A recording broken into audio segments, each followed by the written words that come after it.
მოგესალმებით მეგობრებო, ინტეგრას პოდკასტის მორიგი ეპიზოდით. ნიაძერია გახლავართ ტრადიციულად ინტეგრას ფსიქოთერაპევტი და დღეს ინტეგრას კიდევ ერთი ფსიქოთერაპევტი უნდა წარგიდგინოთ, ელენე სამუშია.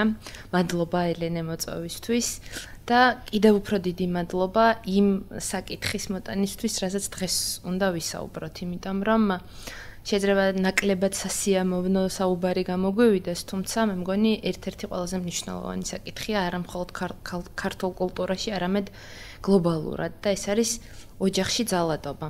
რასაც მოიხსენიებ ხოლმე ოჯახში და ქალთა მიმართ ძალადობად, იმიტომ რომ სტატისტიკურად როგორც წესი ქალები უფრო ხშირად არიან მსხვერპლნი, თუ არ მეშლება. ნამდვილად. დავიწყოთ, ჩვენ უნდა აღვნიშნოთ ის, რომ ჩვენი დღევანდელი ძირითადი აქცენტი იქნება მაინც ფსიქოლოგიის პერსპექტივიდან, რა არის ეს ძალადობის ფენომენი, რას ნიშნავს და შენთან ერთად მინდა რომ ყველა საკითხი მსხვერპლთანაც, მოძალადესთანაც დაკავშირებით რეაბილიტაციასთან და პრევენციასთან, რაც თავარია, ყველა საკითხი მიმოვიხილოთ მეტნაკლებად. და აი დეფინიციით დავიწყოთ, რას ნიშნავს ოჯახში ძალადობა, როგორც ფსიქოლოგიური ფენომენი. მოგესალმებით, მადლობა მოწვევისთვის. რაც შეეხება ძალადობის დეფინიციას, ცოტა რთულად არის საქმე იმ მხრივ, რომ მრავალი ასე ვთქვათ განსაზღვრება არსებობს და ასევე ისიც, რომ ეს არა მარტო ფსიქოლოგიური ფენომენი, ასევე იურიდიული ფენომენიც არის, იმიტომ რომ ძალადობა ითვლება ასე ვთქვათ სამართალ დარღვევად და რამდენიმე ასე ვთქვათ დეფინიცია გვაქვს.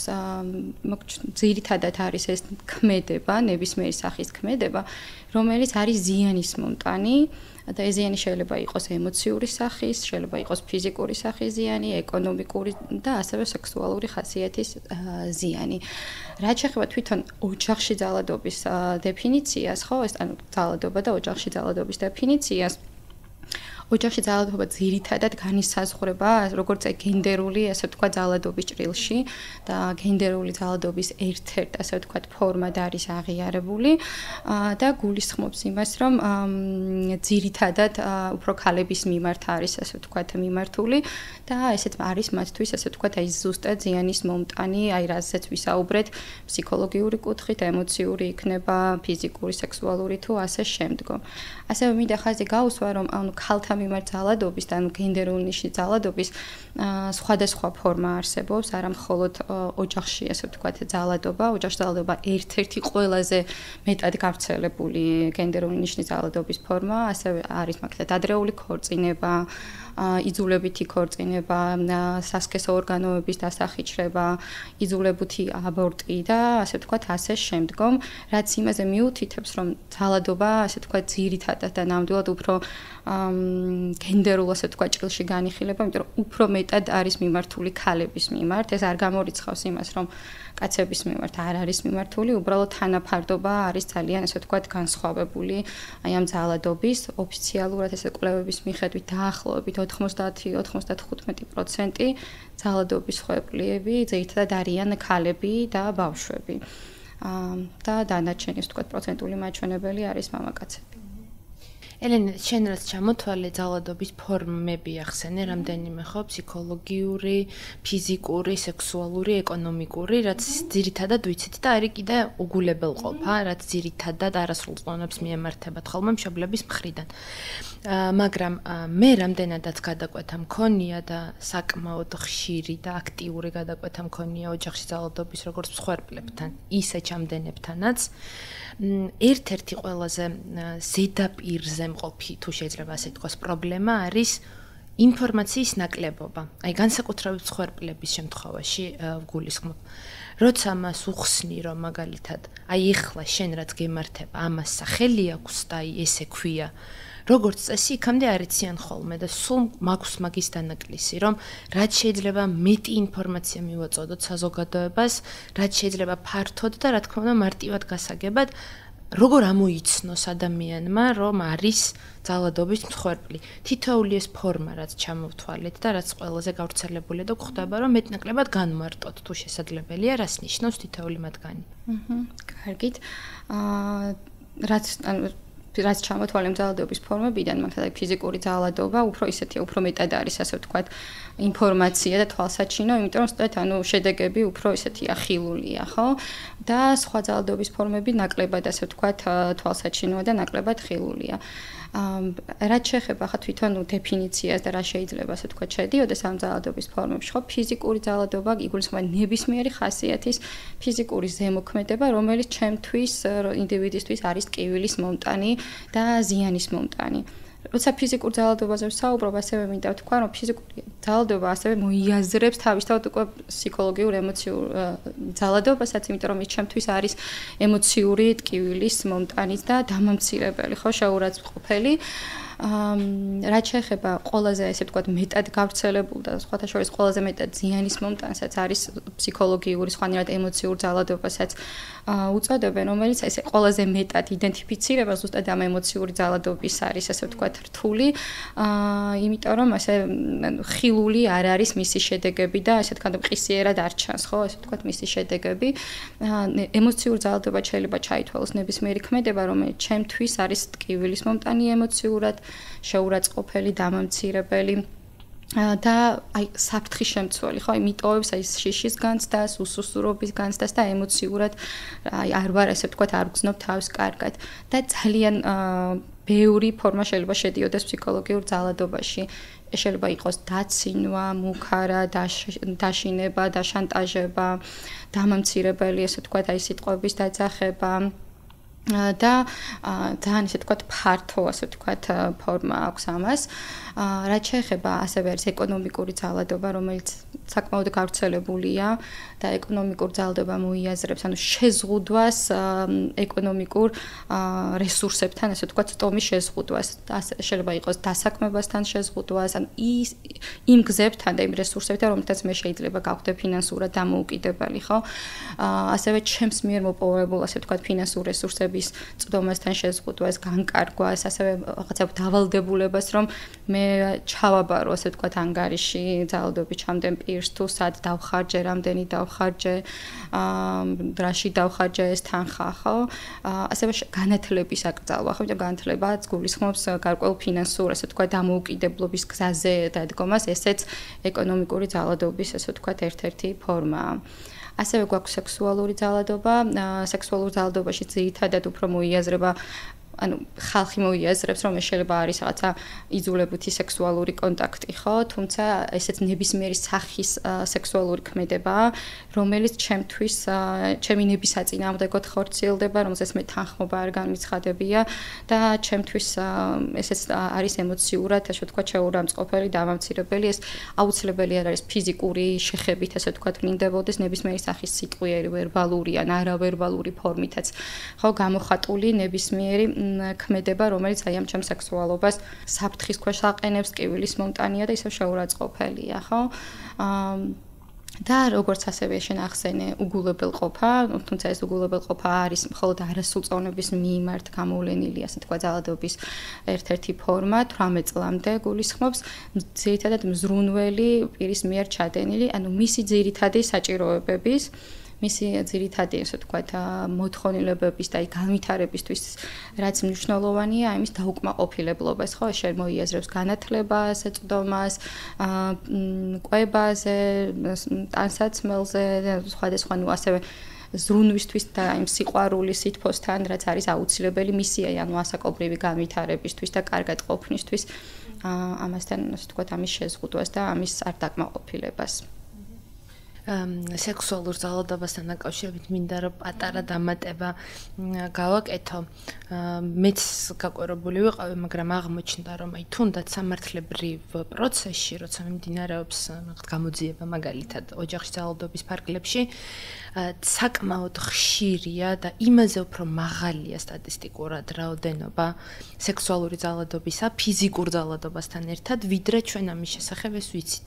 იმიტომ რომ როგორც აღმოჩნდა, ამაზე საუბარი და ამის თქმა ერთი მხრივ გარკვეულ მძიმე განცდებთან არის დაკავშირებული სირცხვილი, დანაშაულის განცდა, თვითბრალდება და ასე შემდეგ, მაგრამ მეორე მხრივ ისევ იმ საწყისს უნდა დავუბრუნდე, ინფორმაციის ნაკლებობაც აღმოჩნდა ერთ-ერთი მთავარი მიზეზი, რატომაც განსაკუთრებით ოჯახურ პირობებში.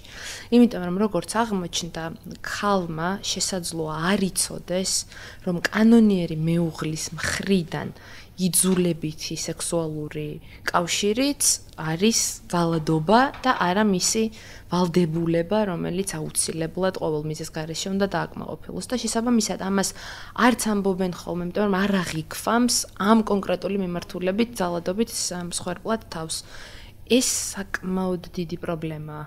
იმიტომ რომ ეს აფერხებს რეალურად მე ალბათ მასთან მუშაობასაც, ხო, რომ ეს კიდე ცალკე გასააზრებელი არის მისთვის, რომ კიდევ რაღაც არსებობს, რაშიც უნდა აღიაროს, რომ ეს მას დაემართა და შეემთხვა. ფსიქოლოგიურ ძალადობაზე ვისაუბრეთ და მაგაზე მაგს ამბავს რომ გავყვეთ. არაერთი მსხვერპლისგან მაქვს მე პირადად მოსმენილი, რომ ფიზიკური ძალადობის შემთხვევები მისთვის ნაკლებად სტრესული იყო და ნაკლებად მტკივნეული, ვიდრე ფსიქოლოგიური უწყვეტი ძალადობა, რადგან შენ ისაუბრე ეს მუდმივი დაცინვა, ირონია, დაკნინება და ამის ყველაზე მტკივნეული შედეგი, რაც ჩანს სახეზე, რაც არის თვალსაჩინო არის ის, რომ მსხვერპლი ამას იჯერებს თავად. და თვითონაც რაღაცნაირად თითქოს უხეშად რომ თქვა თანამონაწილე ხდება აი ამ დიდი ტყუილისა, რაც არის ეს მისი დაკნინება, დამცირება და ასე შემდეგ და გონია რომ ეს ასეც არის. აქ რა ხდება, რა შეგვიძლია ამაზე რომ ვისაუბროთ? ესე რაც დამავიწყდა და რაც ასევე მინდოდა მეთქვა, ანუ ამ ძალადობისთვის და ძალადობის ნებისმიერი ფორმისთვის რაცა დამახასიათებელი, ანუ ეს ყოლა ქმედება მიზნას ისახავს გაკონტროლებას, ანუ აი ძალადობა დაქვემდებარებული პირის, ანუ მსხვერპლის გაკონტროლებას და ეს ქცევები აი მაკონტროლებელ ხასიათს ესე ვთქვათ ატარებს. შესაბამისად აი რაცაც თავარი ასე ვთქვათ შედეგი რაც არის ხო ძალადობის ყოფილი კარგავს აი ამ კონტროლის განცდას საკუთარ ცხოვრებაზე და საკუთარ თავზე ამ კონტროლის განცდა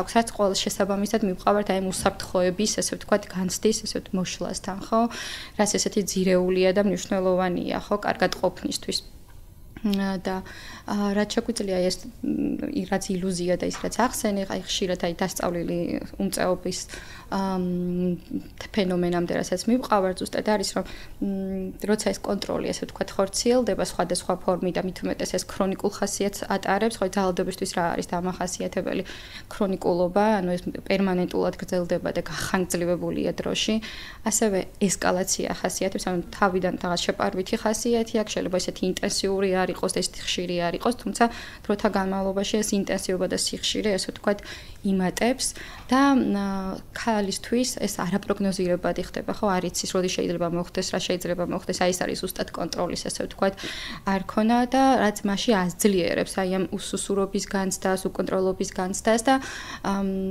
რწმენას იმისა რომ მას რაღაცის შეცვლა არ შეუძლია ეგ არის აი დასწავლილი უმწეობა რაც გულისხმობს რომ მე მიჩდება რწმენა და განცდა იმისა რომ მე ჩემს ცხოვრების ასე ვთქვათ ცვლილება არ შემიძლია რაცა უნდა გავაკეთო ხო აი ამითი არაფერი არ შეიცვლება და ამიტომაც მისი ქცევა ზოგადად უფრო პასიური ხდება, უფრო დაქვემდებარებული ხდება. ანუ მიზანი რაც არის ამ აკონტროლებელი ქცევის არის დაქვემდებარება, ხო? და აი დამორჩილება რომ რაღაცა ჩემზე დაქვემდებარებული გახდეს და მე ამითი რეალურად მივიღო რომ რაღაცა სასურველი რა აი ამ ქცევით. და აი ამ შეპარვით, აი ამ რაღაცა ესეთი ქრონიკული, ასე თქვა, ძალადობრივი ქმედებით რეალურად აღწევს მოძალადე ძალიან ხშირად აი ამ მიზანს. და დასწავლილი სწორად იმაზე მიუთითებს, რომ ეს არის დასწავლილი ქცევა და შესაძლებელი არის, ხო? აი ამისი, ასე ვთქვათ, გადასწავლა და აი ამ კონტროლის აღდგენა. ჩვენ რასაც მუშაობთ, აი დასაწყისში რაც მნიშვნელოვანი არის, ზუსტად არის აი ამ კონტროლის განცდის, ასე ვთქვათ, აღდგენა და ნელ-ნელა იმ რესურსების გაძლიერება, რომელიც მე დამაბრუნებინებს, ასე ვთქვათ, საკუთარ ცხოვრებაზე, საკუთარ თავზე აი ამ კონტროლის, ასე ვთქვათ, განცდას. აი ზუსტად ამ პირობებში დასწავლილი უმწეობის პირობებში ისიც აღსანიშნია ალბათ რომ მისი ეს პასიური ქცევა მსხვერპლს გულისხმობს ამ შემთხვევაში თავიდან განსაკუთრებით მაინც არის ხოლმე მიმართული იმაზე რომ რასაც მოითხოვს ჩემგან ანუ მე თუ კარგად მოვიქცევი მაშინ ამით უზრუნველყოფ შემცირებას იმ ძალადობისა რის ქვეშაც ვიმყოფები და ეს ილუზია რეალურად ეს ხო ილუზორული წარმოდგენაა რომ მსხვერპლს მიემართება და მის ქცევა სინამდვილეში მას როგორ მოიქცევიან ეს თავიდან ბოლომდე ძალადობის ჩამდენი პირის ფსიქოლოგიური მდგომარეობა ასეთი და ეს ვფიქრობ კარგად უნდა განისაზღვროს და ძალიან მნიშვნელოვანია მის ხაზგასმა რომ ესეთი რაღაცები როცა ხდება, ეს არ არის გამოწვეული, რამდენად კარგად ან ცუდად იქცევა მსხვერპლი. ნებისმიერ შემთხვევაში ეს ასე მოხდებოდა, იმიტომ რომ საწყისი ამ შემთხვევაში არის პირი, რომელშიც ჩნდება ეს რაღაცა ნეგატიური განცდები და მაგაზეც მინდა რომ ვისაუბროთ ორივე შემთხვევაში. რატომ ხდება ერთი კონკრეტული ადამიანი მოძალადე და მეორე მსხვერპლი? ეს მე მგონი რომ ძალიან მნიშვნელოვანია ამაზე საუბარი. და ასევე აი ეს კარგად მოვიქცე და იქნებ რაღაცით თავი გადავირჩინო, რეალურად ან ხო თვით გადარჩენაც ძალიან მნიშვნელოვანია, ჩართულია, რომ შეიცვლება და გახდება ისევ ისეთი, როგორცაც ვიცნობდი.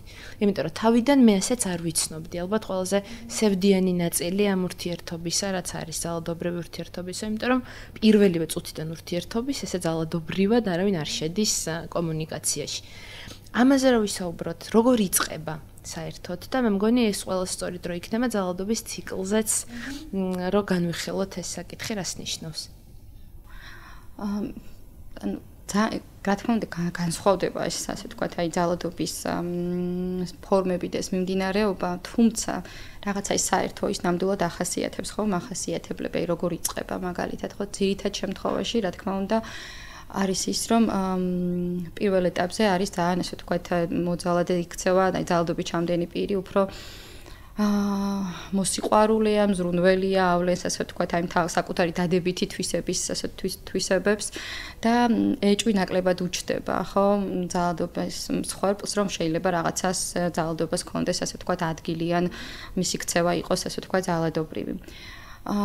და ეს რაღაცა პირველი ეტაპი არის უფრო ესეთი დადებითი ასე ვთქვათ რა და როცა უკვე ურთიერთობა ასე ვთქვათ დეკლარირებული გახდება და რაღაცა ურთიერთობას იწყებენ აი ნელ-ნელა ხდება იმ დაძაბულობის ზრდის ფაზას ეძახიან ეს პირველი ფაზა რაც არის რომ ნელ-ნელა ავლენს აი ამ თავის ძალადობრივ ასე ვთქვათ ქმედებებს თუმცა ეს ქცევა არის უფრო ისეთი ფარული უფრო ესე ვთქვათ აი კონტროლი არის შეიძლება იყოს მართლა ზრუნვის საშუალებით გამოყენებული კონტროლი ხო აი მაკონტროლებელი ქცევა თუმცა ნაკლებად გაგიჩნდება ასე ვთქვათ ეჭვი რომ შეიძლება იყოს ძალადობრივი რას გულისხმობ მაგალითად შეიძლება იყოს რომ არ მინდა რომ სახლიდან გახვიდე იმიტომ რომ შენზე ესე ვთქვათ ზრუნა აი არ მინდა რომ მაგალითად რაღაცა იმუშაო იმიტომ რომ მე ყველაფრით უზრუნველყოფ და მე მაქვს ამისი საშუალება ხო ანუ ეს სიყვარული ზრუნვით არის ასე ვთქვათ შენიღბული ან შეიძლება უბრალოდ გაბრაზდეს იმიტომ და მე იყოს ის რომ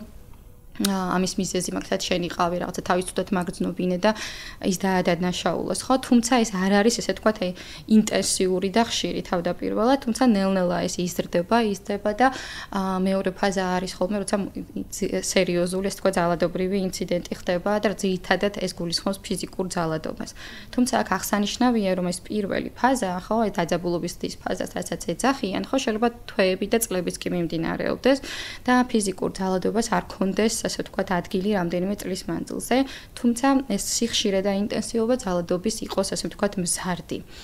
და ამიტომაც არის რომ ეს პირველი ფაზა პირველ ეტაპზე განსაკუთრებით შეიძლება ძალიან დიდხანს გაგრძელდეს და ძალადობის ქვეშ მყოფმა პირმა ასე იდენტიფიცირება ვერ მოახდინოს და ვერ დაარქვას ამას რომ ძალადობა მით უმეტეს როცა ეს ფსიქოლოგიური ძალადობით ასე ვთქვათ მიმდინარეობს, ხო?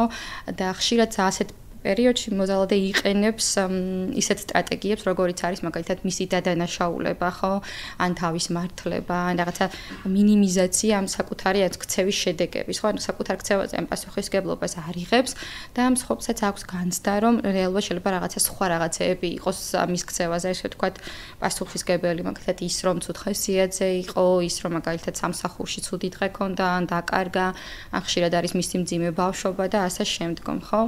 აქ ალბათ ასე მინდა ხაზი გავუშვა რომ ძალადობას არ აქვს ასე ვთქვათ გამართლება არ ნებისმიერ სახის ძალადობას და ამ ძალადობრივ ქცევაზე პასუხისგებელი არის ყოველთვის მისი ჩამდენი ასე ვთქვათ პირი როგორიც არ უნდა იყოს ის თუმცა ხშირად ზუსტად ამას იყენებენ რომ ანუ გამართლებას ცდილობენ საკუთარი ძალადობრივი ქცევის სხვადასხვა მიზეზებით რომელსაც ხშირად იჯერებს ხო ამ ძალადობის მსხვერპლი და აი ეს არის ერთ-ერთი ასე ვთქვათ პირობა და ეს რთული ის რატომაც ვერაცნობიერებენ. აი შემდგომ მოსდის ეს ძლიერი ასე ვთქვათ ეპიზოდი, რომელიც დაახლოებით შეიძლება 1-2-24 საათამდე გაგრძელდეს, რამდენიმე საათიდან და შემდგომ ეძახით თაფლობისთვის, ანუ დათბობის პერიოდს, როცა უკვე მოძალადი აცნობიერებს, რომ აი ამის ქცევა შეიძლება რაღაცა შედეგები მოყვეს, ძირითადად ეს არის მსხვერპლის მიერ მიტოვება და ამიტომაც იწყებს აი ამ თავისი ძალადობრივი ქცევის, ესე ვთქვათ, გამართლებას, დაპირებას,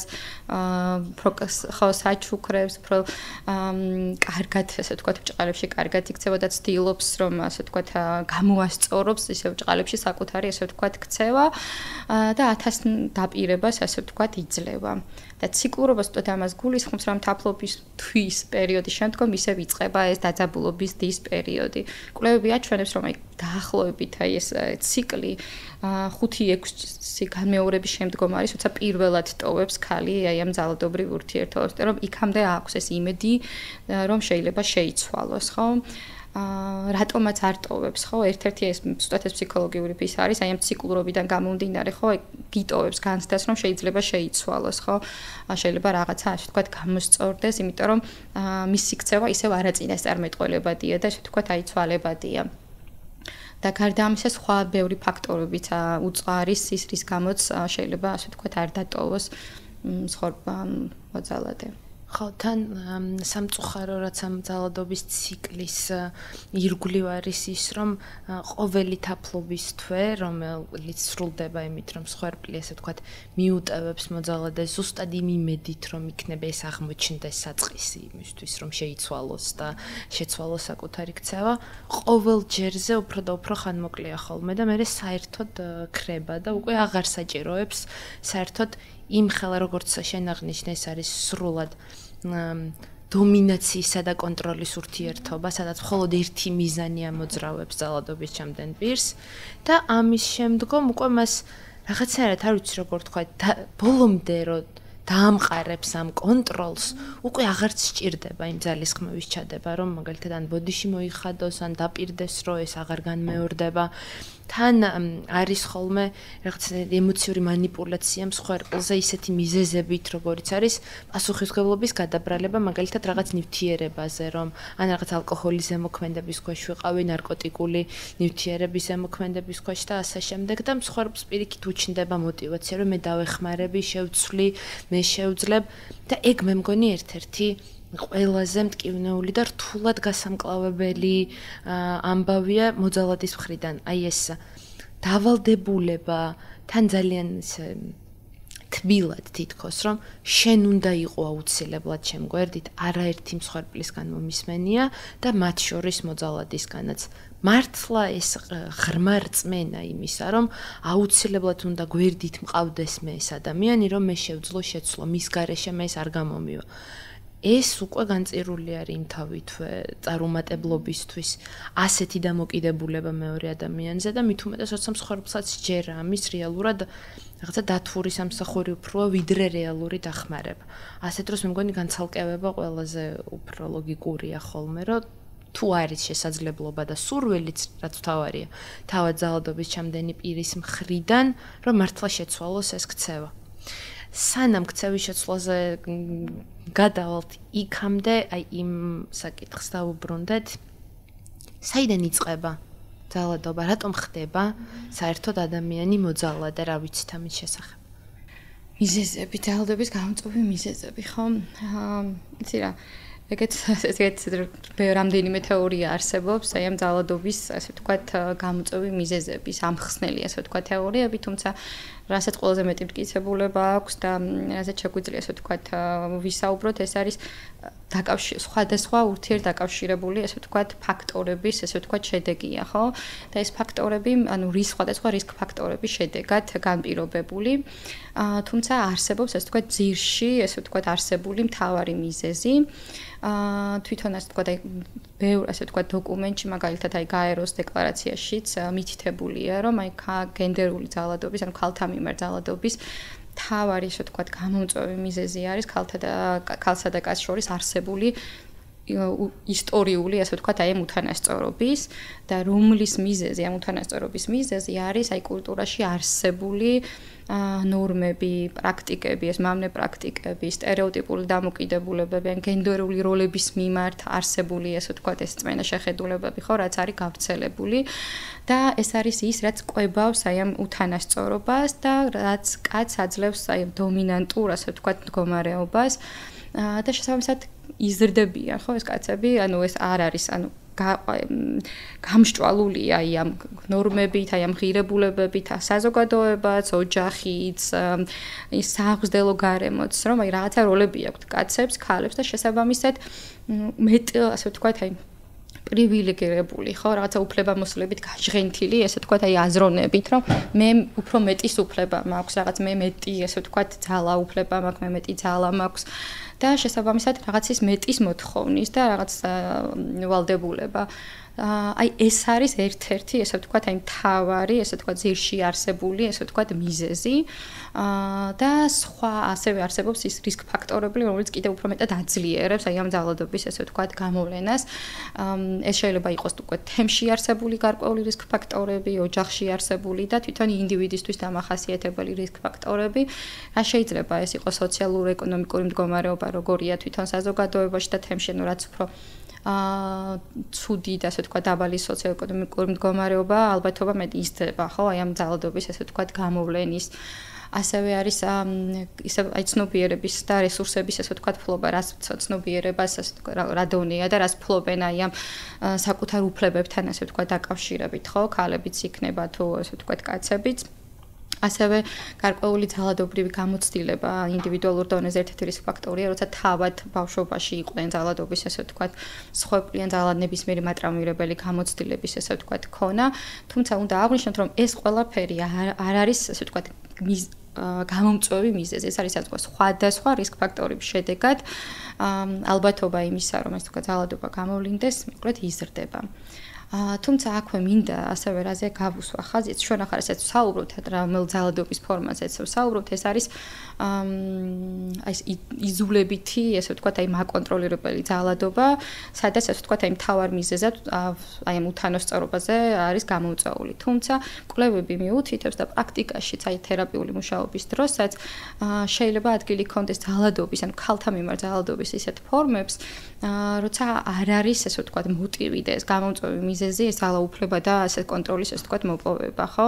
უბრალოდ პროცენტული მაჩვენებელი ასეთ დროს უფრო დაბალია, ვიდრე მაგალითად ძალადობრივი აი იზოლებითი კონტროლის შემთხვევაში, ხო? და რა არის მოტივი? ხო, აი მოტივები რა შეიძლება ასე ვთქვათ იყოს, ხო? მეორე, ესე ვთქვათ, ყველაზე ხშირად გავრცელებული ძალადობის, ესე ვთქვათ, ტიპი არის აი სიტუაციურ ძალადობას ვუწოდებთ, რაც გულისხმობს ეს უფრო ინტიმური ძალადობის, ესე ვთქვათ, ფორმაა და ინტიმურ ძალადობაში პარტნიორული ძალადობა მოიაზრება, როცა უბრალოდ შეიძლება გარკვეული უნარების დეფიციტი იყოს, ეს შეიძლება იყოს პრობლემის გადაჭრის ძალადობრივი ფორმა, ბრაზის კონტროლის, ესე ვთქვათ, სირთულეები, ხო? ასე ვთქვათ, არაჯანსაღი ურთიერთობის, ესე ვთქვათ, ფორმები, როცა იმ კონფლიქტს მივყავართ ესკალაციამდე და გარკვეულ ძალადობრივ, ასე ვთქვათ, ქმედებამდე, თუმცა ასეთ შემთხვევაში მოზალადის, ასე ვთქვათ, მოტივი არ არის, რომ ძალაუფლება მოიპოვოს, ხო, და რაღაცა კონტროლი დაამყაროს და აი ასეთ შემთხვევაში ეს სტატისტიკა ძალადობით ჩამდენი პირებისა, ქალების და კაცების შემთხვევაში არის თანასწორი, ან თანაბარი, მინდა თქვა, რომ ანუ ასეთ შემთხვევაში შეიძლება ძალადობა ქალებიც გამახორციელებელი ქალებიც იყვნენ და კაცებიც იყვნენ, უბრალოდ პროცენტული მაჩვენებელი ასეთი ძალადობის ფორმისა უფრო დაბალია ვიდრე აი ამ იზოლებითი მაკონტროლირებელი ძალადობის. ანუ ის რაც ხდება პოლიციაში, ქალები რომლებიც ხდებიან თავშესაფარში, ან ჩვენამდე მოდიან, უფრო ხშირი არის ზუსტად ეს ძალაუფლებაზე დაფუძნებული, ხო, როცა ეს გამოპირობებელი მიზეზი ესაა და ამიტომაც ეს ისე რჩება ყურადღების მიღმა რჩება სხვა ძალადობის, ესე ვთქვათ, ფორმები, თუმცა ნამდვილად არსებობს ძალადობის ფორმები, როცა მოტივები შეიძლება სხვა იყოს.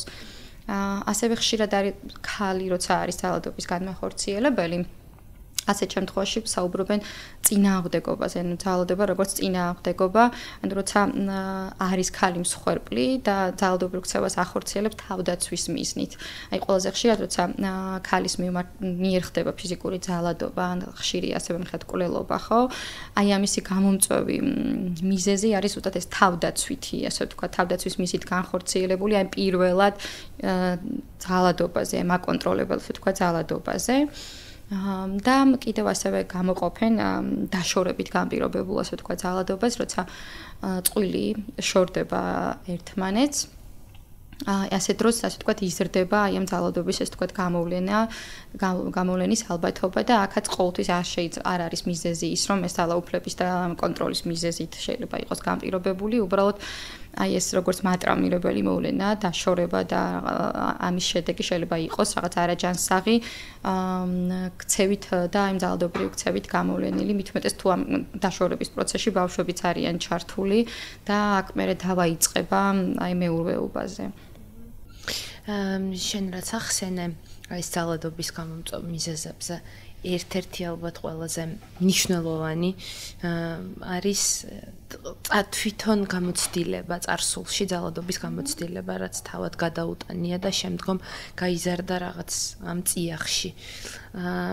ეს არის ასევე ძალიან მნიშვნელოვანი ინფორმაცია მშობლებისთვის, რომლებიც არიან ძალადობრივ ურთიერთობაში და აქედან შეგვიძლია მეზე ვისაუბროთ მშობლებს შორის ძალადობრივ ურთიერთობა რა გავლენის მომხდენი შეიძლება იყოს ბავშვზე, რომელიც ამას უყურებს, იმიტომ რომ სასამართლოში გადაწყვეტილებებიც არსებობს, მე რამდენადაც ვიცი, სადაც ირიბი ძალადობის ფორმადაც არის აღიარებული ის, რომ მშობლები ერთმანეთისთან დაპირისპირებული და მუდმივად რაღაც ძალადობრივ კომუნიკაციაში მყოფი, ეს ბავშვზე ძალადობა ცალსახად შეიძლება რომ ჩაითვალოს, მიუხედავად იმისა, რომ შეიძლება ის არ იყოს პირველადი ობიექტი ძალადობისა, ასევე სხვათა შორის მე მგონი ჩვენს კულტურაში და ალბათ არა მარტო ჩვენს კულტურაში, მაგრამ საკმაოდ არის ხოლმე დამახასიათებელი ერთმანეთზე აუგის თქმა ბავშვთან და მე ვიცი რომ ესეთი ჩვენც გვაქვს სასამართლო გადაწყვეტილება 2020 წლის თუ სწორად მახსოვს, სადაც მიიჩნია მოსამართლემ რომ ესეც არის ბავშვზე ფსიქოლოგიური ძალადობის ერთ-ერთი ფორმა, კი რომ ერთი მშობელი მეორეზე ბავშვს რაღაცა ცუდს ელაპარაკება. და სხვათა შორის ბავშვებს ზუსტად იმიტომ არის კიდე ძალიან მტკივნეული ეს საკითხი, რომ მოძალადე ძალიან ხშირად იყენებს ხოლმე манипуляციისთვის. წეღან შენ რო ახსენე, ერთ-ერთი მიზეზი მაგალითად აი თაფლობის თვიდან გამომდინარე, ხო? მოტივირებულია მსხვერპლი იმისთვის, რომ აპატიოს და მართლაც დაუჯეროს, რომ ეს პირველად და უკანასკნელად მოხდა და მეტი აღარ განმეორდება. იმიტომ რომ ამას თავის ძალიან მძიმე განცდები მოსდევს და იმასთან გამკლავებას და იმის აღიარებას, რომ ეს შემემთხვა ჯობია, რომ ეს მართლა ის კარგი შემთხვევა იყოს, რომ ერთხელ მოხდა და მეტი აღარ განმეორდება. და ასეთ ამის გარდა ერთ-ერთი მიზეზი, რატომაც არ და ვერ მოდის ხოლმე, არის ძალიან ხშირად შანტაჟი ბავშვებით, რომ შვილებს წაგართმა.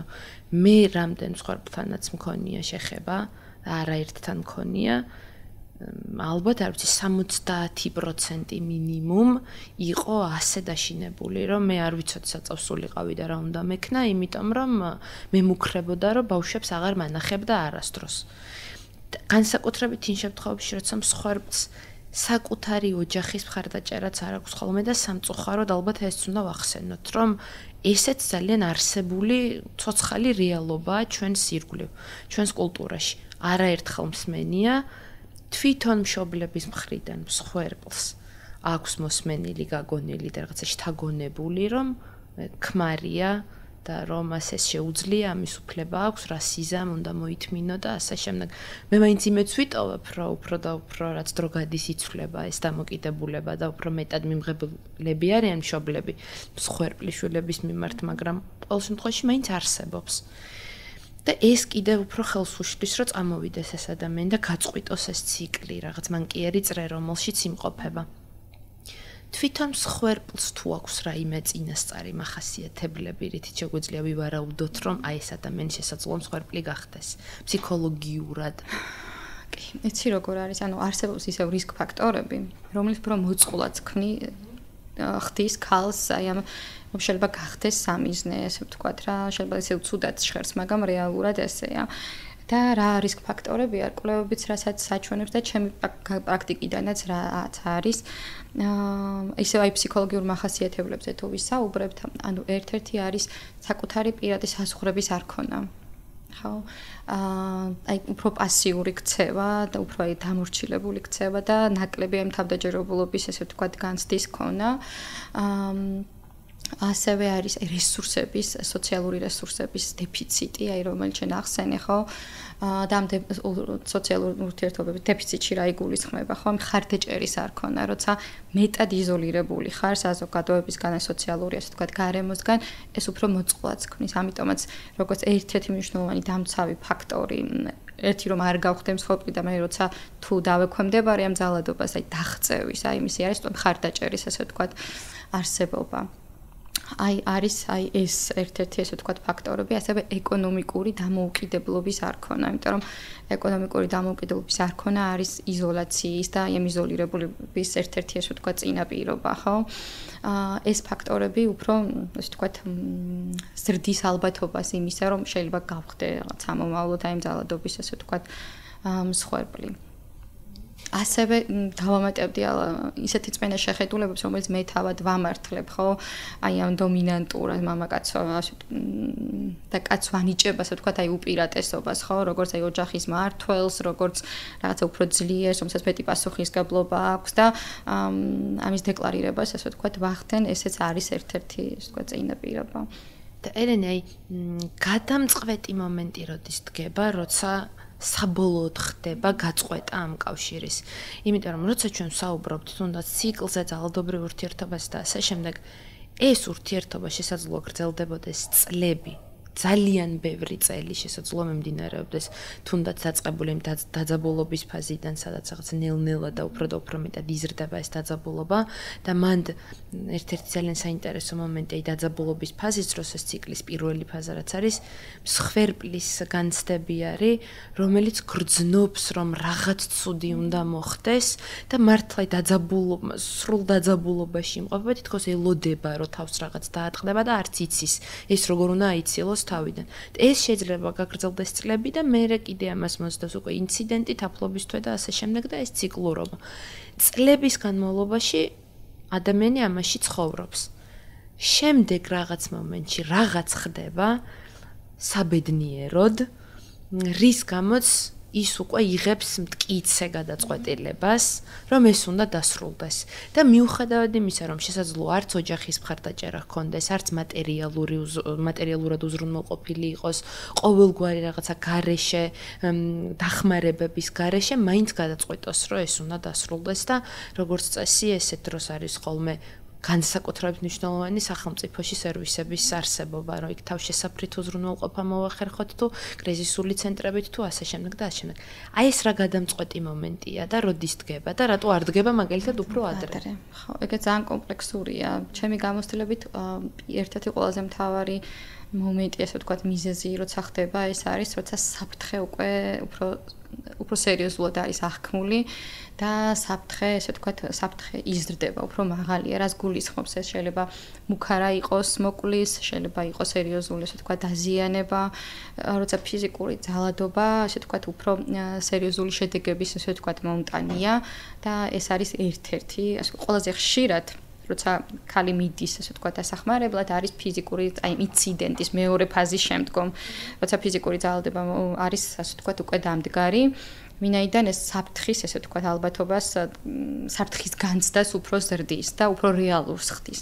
არის ერთ-ერთი ეს. ასევე როცა ბავშვები არიან უკვე ჩართული და ხვდება, რომ ბავშვს შეიძლება მიადგეს ზიანი და ეს ძალადობა უკვე ხილული ხდება ბავშვებსაც. აი შენ წინათ ისაუბრე და მინდოდა მაგაზეც კომენტარი გამეკეთებინა, რომ თავდაპირველად შეიძლება ბავშვები ესე პირდაპირ ძალადობის მსხვერპლი არც იყვნენ, ხო?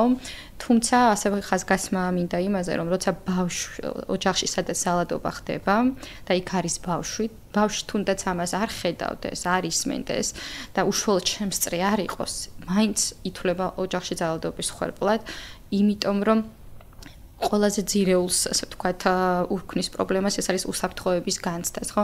მისი ძირითადი მოთხოვნილებები ასეთ ოჯახში არ კმაყოფილდება. ბავშვი ვერ გზნობს თავს დაცულად, ვერ გზნობს უსაფრთხოდ, არ აქვს ავტონომიის განცდა, რომ მას შეუძლია დამოუკიდებლად რაღაცეების, ასე ვთქვათ, კეთება და ყველაზე თავ თვითონ შეიძლება ახსნასაც ვერ უძებნიდეს, რატო არის ასე, ხო?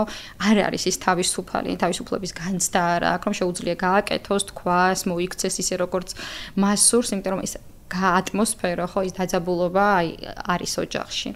და როგორც წესი შეუძლებელია რომ ირიბად მაინც არ გახდნენ ამის შემწე არ გაიგონონ ხმები, ხო, ან სხვისგან მაინც არ მოისმინონ ეს ყველაფერი ოჯახის სხვა წევრებისგან. თვითონ ჩვენ კანონშიც გვაქვს ჩადებული, რომ ბავშვი თუ არის შემსწრე ის ითვლება ოჯახში ძალადობის ხორბლად. ის ითვლება ემოციური, ფსიქოლოგიური ძალადობის, ესე ვთქვათ, ხორბლად. და აი მეორე მიზეზი ზუსტად ეს არის, როცა უკვე ზიანი გადადის, ესეთ ხილული ზიანი ბავშვებზე გადადის, შეიძლება იყოს ფიზიკური ზიანი, ან როცა ეს შედეგი, ამ ძალადობის შედეგი უკვე ბავშვზეც არის, ესე ვთქვათ, მათ ქცევითი, ემოციური თუ სხვა სახის სირთულეები ეწყებათ და ეს ხდება ქალისთვის, ესე ვთქვათ, ერთ-ერთი აი ეს წინაპირობა. ჩემთვის ეს ორი ყველაზე მნიშვნელოვანი, ასე ვთქვათ, ფაქტორი არის ხოლმე ეს. თუმცა ეს შეიძლება გახდეს წამოსulis, ასე ვთქვათ, მიზეზი და ეს არ გულისხმობს იმას, სამწუხაროდ არ გულისხმობს იმას, რომ ციკლი შეიძლება დასრულდეს, იმიტომ რომ ყველაზე მეტად საფრთხის შემცველი ქალისთვის ხდება, როცა გადაწყვეტილებას იღებს წამოსulis შესახებ, ან მოდის ოჯახიდან. ყველაზე მეტი, ესე ვთქვათ, ფემიციდის შემთხვევებით სამწუხაროდ ზუსტად აი ამ დაშორების მომენტში ან შემდგომდგება, იმიტომ რომ კაცი კარგავს იმას, რაც მისთვის ყველაზე ღირებულია, ძალაუფლებას, ანუ ოჯახის წევრებს კი არა, იმ საკუთარ ძალაუფლებას კარგავს და ამიტომაც აი ამასზე ხდება ჩაბღაუჭება და ყველაზე მეტად საფრთხის შემცველი აქ ხდება. ანუ წამოსulit არ სრულდება ეს ციკლი, თუნდაც თავშესაფარში ყოფნის დროს ან სხვა უსაფრთხო გარემოში ყოფნის დროს შეიძლება ადგილი კონდეს მუქარებს, სატელეფონო ზარებს, შეტყობინებებს და ყველაზე ხშირად რაც არის, რაც შენ ახსენე, ეს არის ბავშვების გამოყენებას, იმიტომ რომ ყველაზე მეტი და ასე ვთქვათ, ტაქტიკა რაც რჩება, ხო, აი ქალზე ძალადობის განსახორციელება წამოსulis შემდეგ ეს არის ბავშვები.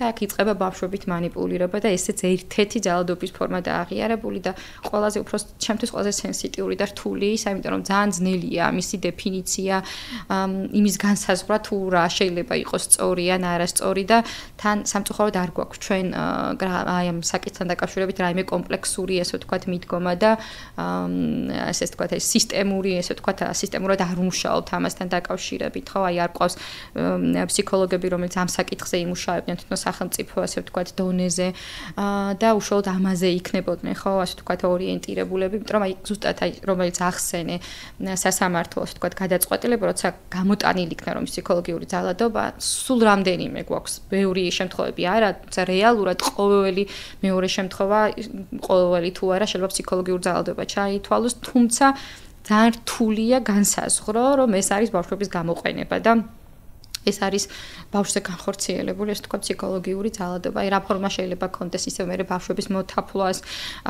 ბავშვებზე ზრუნვას იწყებენ და ასევე მე დედის შესახებ უარყოფით, ასე ვთქვათ, საუბარს და აი ბავშვები მე ხდება გახლეჩილი, რა გადაწყვეტილება მიიღოს არ იცის და დედას ერთ-ერთი მიზეზი ხშირად რატომაც ბრუნდებიან უკან ისევ ზუსტად არის ეს რომ შვილების შენარჩუნება, რომ აი ხშირად მე ესენი ბავშვები მიდიან იქ მით უმეტეს თუ ეს 10 წლამდე არის, როცა ანუ მოზარდობის ასაკამდე და უფრო ესე ვთქვათ, მატერიალური იმითი ხდება, ასე ვთქვათ, რაღაცეებით ბავშვებისზე გავლენის, ესე ვთქვათ, მოხდენა. ხო, აი ყველაფერს უფლებას აძლევენ, უზრუნველყოფენ, ყიდულობენ, რომ აი ბავშვმა მოისურვოს მამასთან, ასე ვთქვათ, ყოფნა, ან იმ ოჯახში ყოფნა, სადაც ეს ძალადობა ხორციელდება. და ყველაზე მტკივნეულისაა, რომ ესეც მხოლოდ დედის დამარცხების მოტივით ხდება, რომ ამაშიც გაიმარჯვოს, რომ აი შვილიც წაგართვიეს მომისმენია მსხვერპლისგანაც, მოძალადისგანაც თავად мотиваცია, რომ მე ვიცი, ბავშვს დაველაპარაკები და ამას ვეტყვი, იმას ვეტყვი, დედა მისე და მე ნახავს დედა რასაც იფიქრებს, სამწუხაროდ ესეთი რაღაცები მომისმენია.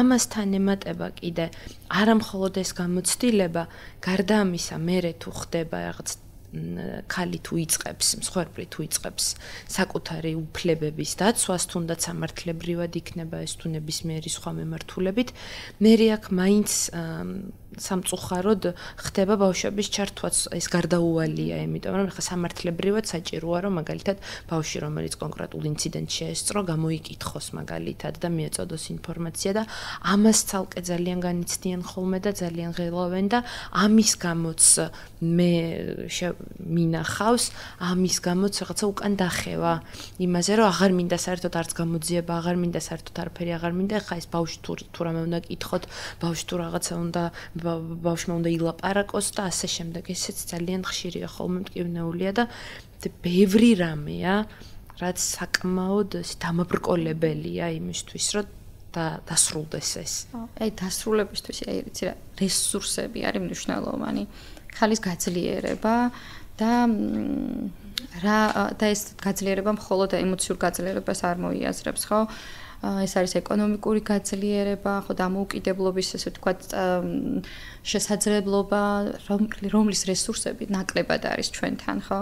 აი თავშესაფარი რა შეიძლება დაახლოებით ყველაზე კარგ შემთხვევაში და იდეალურ შემთხვევაში ვამბობ, შეიძლება იყოს 1 წლამდე და 1 წელი არ არის ის დრო, როცა თავშესაფრის დატოვების შემდეგ ხალხს შეუძლია დამოუკიდებლად დაიწყოს, მით უმეტეს თუ შვილები ყავს და თუ რამდენიმე შვილი ყავს, მით უმეტეს რომ ირჩინოს დამოუკიდებლად, ესე ვთქვათ, თავი კონდეს, ესე ვთქვათ, იქ იხადოს ბინის ქირის თანხა, იქ შეძლოს ბავშვების, ესე ვთქვათ, რჩენა, თუ ასე შემდგომ და აი ზუსტად ეგ არის რესურსების, ესე ვთქვათ, არ ქონა არის აი ესეთი ძალიან ესეთი კომპლექსურად, ხო, ამ რესურსებში მოვიაზრება რა უფრო მეტად ასე ვთქვათ სერვისების არ ქონას, რომელიც ქალს ესე ვთქვათ გააძლიერებდა ამ მიმართულებით. აი გამოყვავს რაღაცა იმ პირველ ეტაპზე გვაქვს ეს ასე ვთქვათ მხარდაჭერი სერვისები და რაღაც დამცავი რესურსები, თუმცა შემდგომ რომელიც უფრო გადამწყვეტია რომ ეს ციკლი გაწყდეს, როდი შეიძლება ხო მე ვარ კონტროლის განცდა გულისხმობს რომ შემიძლია დამოუკიდებლად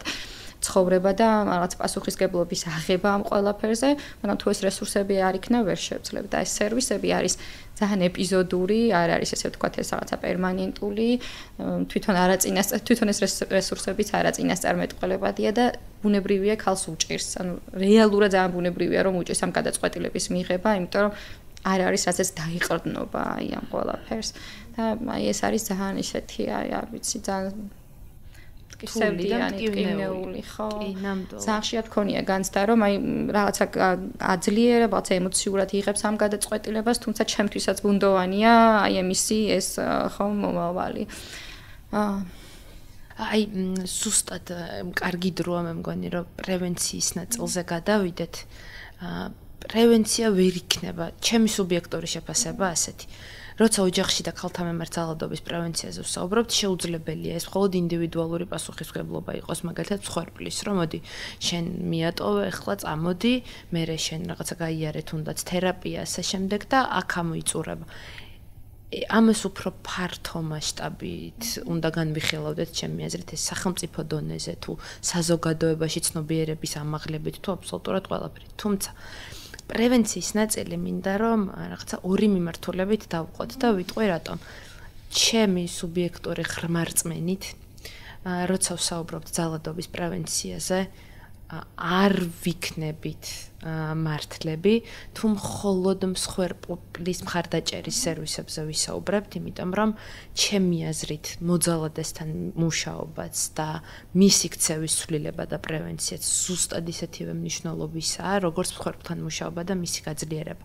ეს არის ორი ერთმანეთზე გადაჯაჭვული საკითხი, რომელიც ორივე ერთად უნდა აღმოიფხვრას და ორივე ერთად უნდა მოგვარდეს, საიმისოდ რომ რეალურად ჯანსაღი ურთიერთობების უნარის მქონე ადამიანები მივიღოთ. ჩემი აზრით.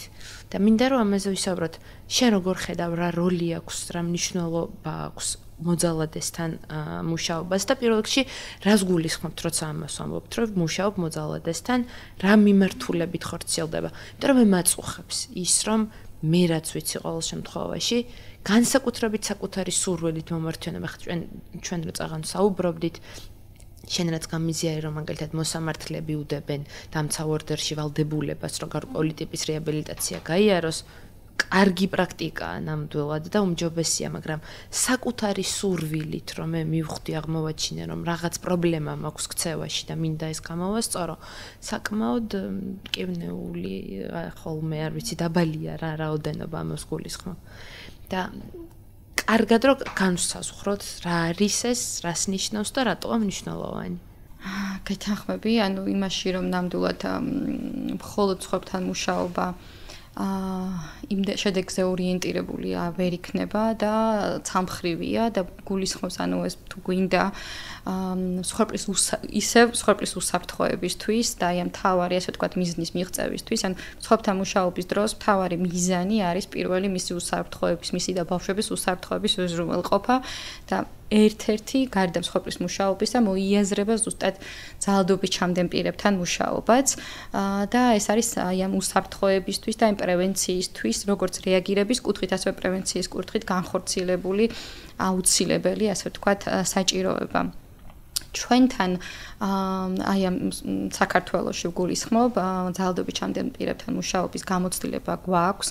გარკვეული პროგრამებიც ასე ვთქვათ მუშაობს ეს ძირითადად არის პენიტენციურ და პრობაციის ასე ვთქვათ სისტემაში რამდენიმე არასამთავრობო ორგანიზაცია ეს ახორციელებს თუმცა ეს არის ძალიან მწირი და ეპიზოდური და ვერ ფარავს საჭიროებას და ვერ უზრუნველყოფს შესაბამის იმას რაც შეეხება ძალადობის ჩამდენ პირებთან მუშაობა რას გულისხმობს ხო ისევ გარკვეული პრაქტიკები არის სხვა ქვეყნებიდან ხო ეს ევროპის თუ ამერიკის ქვეყნებიდან გამომდინარე ეს ძირითადად არის ჯგუფური ასე ვთქვათ მუშაობა ინდივიდუალური მუშაობაც არის თუმცა უფრო ეფექტიანა და უფრო ითვლება ჯგუფური მუშაობა მოიაზრებს ოღონდ აქაც არის უყურეთ სხვადასხვა პროგრამები არსებობს ანუ ეს რაღაც პროგრამულებია იქიდან გამომდინარე თუ ვინ არის ძალადობის ჩამდენი პირი რა ძალადობა როგორ ძალადობის მახასიათებებიდან გამომდინარე რა არის მოტივი ანუ გენდერული ნიშნით განხორციელებულია თუ არ არის გენდერული ნიშნით განხორციელებული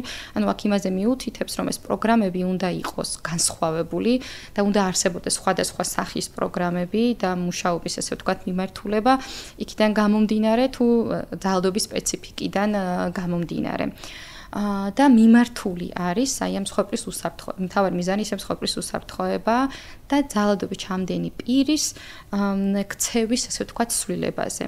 აი იმ შემთხვევაში როცა საუბრობთ გენდერულ ნიშნით განხორციელებულ ძალადობაზე ჩვენ თუ ვამბობთ რომ მთავარი გამომპირობებელი მიზეზი არის აი ეს რწმენა შეხედულებები ხო აი ამ უთანასწორობით ასე ვთქვათ გაჟღენთილი და პრივილეგირებული და უფლებამოსილებით გაჟღენთილი რწმენა შეხედულება ანუ მიზანი არის აი ამ ძირეული რწმენა შეხედულებების ცვლილებაზე მიმართული მუშაობა რომელიც არის საწინდარი იმისა რომ გარკვეული ასე ვთქვათ ქცევებიც იქნება შეცვლილი და სხვადასხვა ასე ვთქვათ ასე მიმართულებებიც არის იქ ჩადებული შეიძლება ეს იყოს მეხეთ ემოციების რეგულაციაზე მიმართული რაღაცა ეს პრობლემის გადაჭრაზე მიმართული მაგრამ ემპათიის განვითარება ის თუ რაც ითვლება დეფიციტურად იმ ძალადობის სპეციფიკიდან ასე ვთქვათ გამომდინარე მაგრამ მთავარი არის ის რომ მან გააცნობიეროს მისი ეს ძალადობრივი ქცევა იმიტომ რომ როგორც ჩვენ აღნიშნე ვერ შეიძლება არ იღებდნენ ხო დასაწყისში პასუხისგებლობას რომ მათი ქცევა არის ძალადობრივი და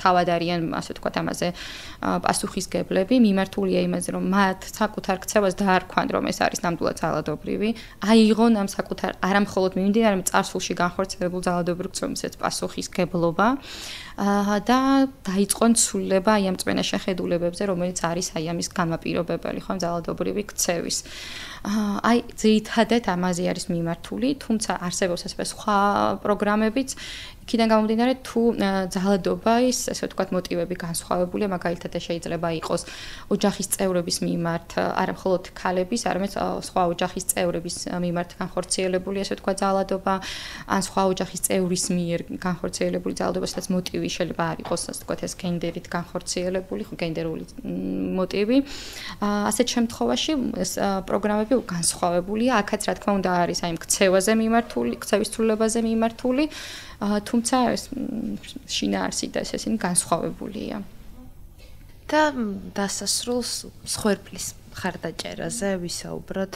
მსხვერპლის მხარდაჭერა რას გულისხმობს და რა შეგვიძლია გავაკეთოთ ამ ადამიანებისთვის. სანამ ამ ხორბლზე მხარდაჭერაზე გადავალთ, თქვათ თუ რას გულისხმობს ხორბლი, ანუ რა არის ხო ის ძალადობა ფსიქოლოგიური კუთხით, ძალადობა ნებისმიერი ხასიათის ძალადობრივი გამოცდილება არის მატრაუმირებელი.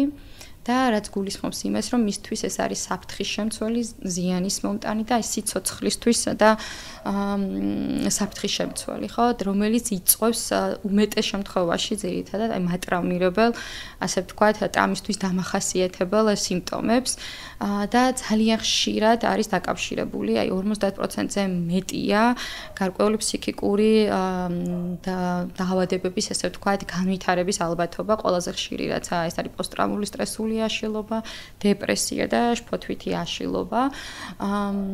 იმიტომაც რომ რეალურად ეგ არის ხო რაც თქვით მატრაუმირებელი. ამიტომაც მათ სჭირდებათ აი მხარდაჭერა და აი ამ ტრავმაზე, ასე ვთქვათ, მიმართული ჩარევა.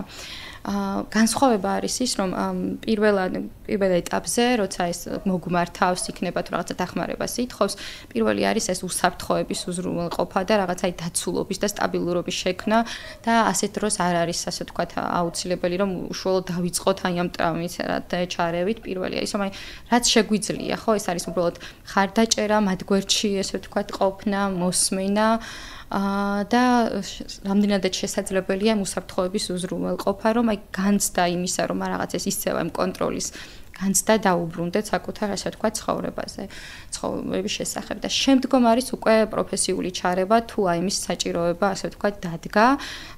ყოველთვის გარკვეული დაახლოებით ერთი თვის მანძილზე შეიძლება ეს ბუნებრივი აღდგენის ისინი ჩაირთოს, ხო?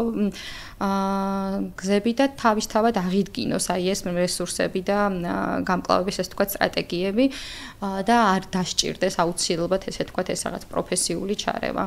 და შემდგომ უკვე თუ არ იქნა ეს სტაბილურობა და უსაფრთხოება, ასე ვთქვათ, უზრუნველყოფილი, აი ესე პირდაპირ აი ამ სიმპტომებზე, ასე ვთქვათ, მიმართული, ასე ვთქვათ, ჩარევა არ იქნება, ასე ვთქვათ, შედეგზე ორიენტირებული და არ არის ხოლმე, ესე ვთქვათ, მიზანშეწონილი. მას შემდეგ რაც ეს იქნება აღდგენილი, მე ვიწყებთ აი ამ მატრაუმირებელ გამოცდილებაზე მუშაობას. ოღონდ ეს რაღაც გარკვეულწილად ეს დასრულებული, ხო? ეს მოძალადესთან ურთიერთობა უნდა იყოს და რაღაცა შეწყვეტილი, იმიტომ რომ მას კონდეს აი უსაფრთხოების მოკლედ განცდა. და დავამატოთ ალბათ ისიც, რომ ესეთ დროს როგორც წესი ჩართულია პროცესში არა მხოლოდ ფსიქოთერაპევტი, არამედ სოციალური მუშაკი, იურისტი და ბევრი სხვადასხვა მიმართულებით ხორციელდება ეს მხარდაჭერა მსხვერპლის. იმიტომ რომ საჭიროებს ხო რაღაცა არა მხოლოდ ფსიქოლოგიურ, მორალურ გაძლიერებას, არამედ ისეთი სოციალური უნარების გაძლიერებასაც, რომელიც ძალადობის პროცესში შესაძლოა იყოს დაქვეითებული და ეს შესაძლოა იყოს ახალი პროფესიის შეძენა, ახალი უნარების აღმოჩენა, განვითარება და ასე შემდეგ.